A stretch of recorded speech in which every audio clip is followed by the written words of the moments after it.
This presentation gives you the details of genetics of Rh blood group in human. Now in human, the Rh antigen is determined by the gene designated as Rhd gene located on chromosome number 1 at locus 1p3611, which encodes for Rhd antigen. Now already we have told this 1p3611 stands for the staining position. You say 1 chromosome number, P the short arm portion of the chromosome, 3611 indicating the staining band on the chromosome. Now it may exist in 2 allelic forms.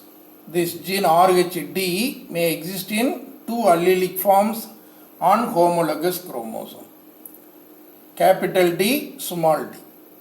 Now this capital D considered dominant because of its ability to produce D antigen, which may be found on the red blood cell membrane. Now this small d allele unable to produce the antigen, and accordingly it may be said non-functional, or in certain cases of Rh negative, that is absence of antigen due to the deletion of small d allele. Now the 2 alleles in alternative arrangement can form 3 genotypes among the individuals of human population.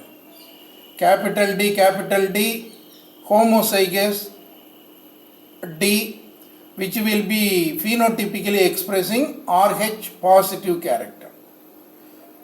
The trait, capital D, small d, heterozygous, that means one of the allele with capital D, the other allele with the small d condition, and which will be expressing phenotypically Rh positive because of the presence of Rhd antigen. And small d, homozygous recessive condition, phenotypically expressing Rh negative. And both alleles may be of small d, unable to produce Rh antigen. So accordingly, among the individuals at population level in human, these are 3 types based on the genotypes and 2 types based on the phenotypes persons may be found regarding Rh blood group. Now in case Rh positive is homozygous dominant genotypically, then the type of gametes produced from such individual of homozygous dominant will all carry capital D allele only. That is 100% gametes will be carrying the allele capital D. And then if the person is heterozygous, whether mother or father it would be, heterozygous carrying capital D on one of the alleles and small d on the other allele, in gamete 50% of the gametes will carry capital D allele and the remaining 50% carry small d allele. And then if the person is of Rh negative, no doubt genotypically both alleles will be small d. So any type of gamete produced, all will be carrying small d allele for Rh type. Now if such is the case, a mother or father of capital D gamete, if combines with the gamete from the same capital D allele of the gamete from mother or father, then the genotype of the child will be homozygous capital D, resulting in the phenotype Rh positive. And then if the father or mother may be of capital D gamete and father or mother of small d gamete, then the child will be with a genotype capital D, small d, but phenotypically expressing Rh positive, because the one capital D is enough to produce D antigen in that individual.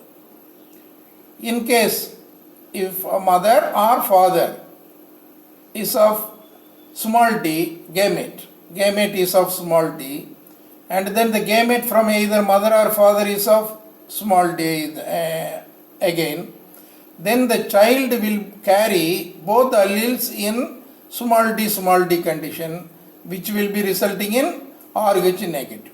So the individual with homozygous recessive cannot produce Rh antigen, D antigen, and will show you the result phenotypically Rh negative.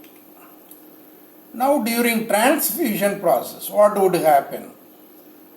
Either it is the transfer of blood from fetus to mother, who may be carrying such a fetus, or from a donor to recipient person of blood.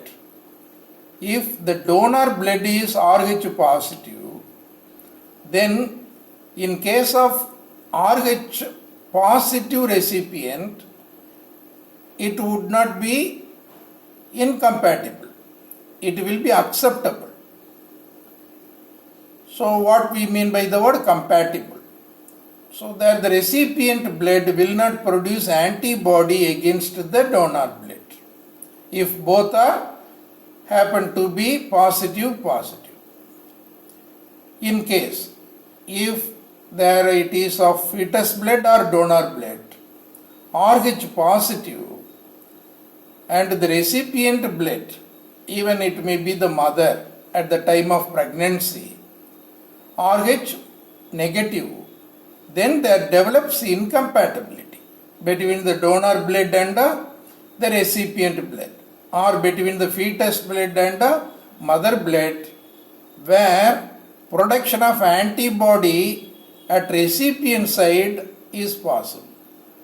We say incompatibility develops between the donor blood and the recipient blood, resulting in the production of antibody in the recipient against the blood from donor, which is very important regarding the incompatibility disease produced out of this Rh usually explained based on the incompatibility between the donor and the Rh, the recipient Rh condition.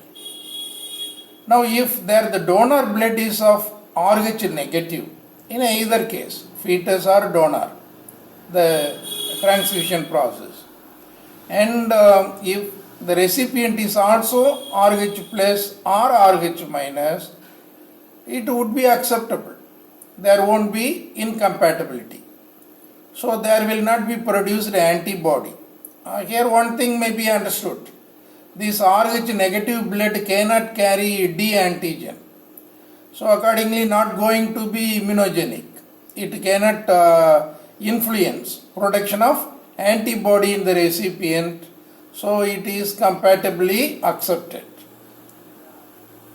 Now, if there occurs incompatibility of the fetus blood and the mother blood, in case if the fetus is Rh plus and mother is Rh minus, due to the leakage of the antigens from the fetus side into the circulation of the mother Rh minus mother blood, then the possibility for the incompatibility between the fetus blood and the mother blood.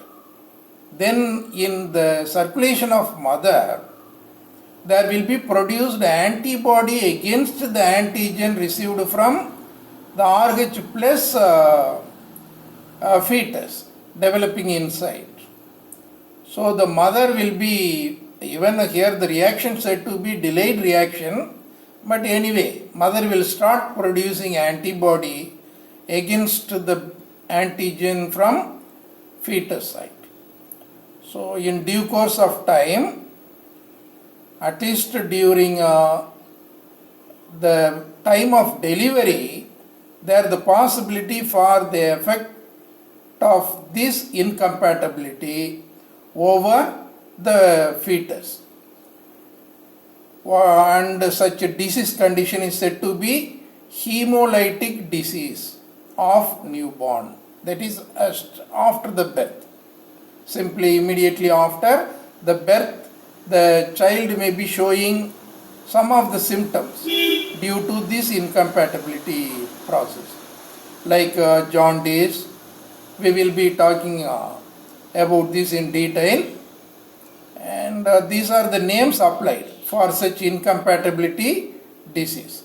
Hemolytic disease of fetus and newborn. So even possibility for the stillbirth of the fetus. And the condition also popularly known as erythroblastosis fetalis. And the details of this erythroblastosis fetalis can be explained in detail in the coming presentation.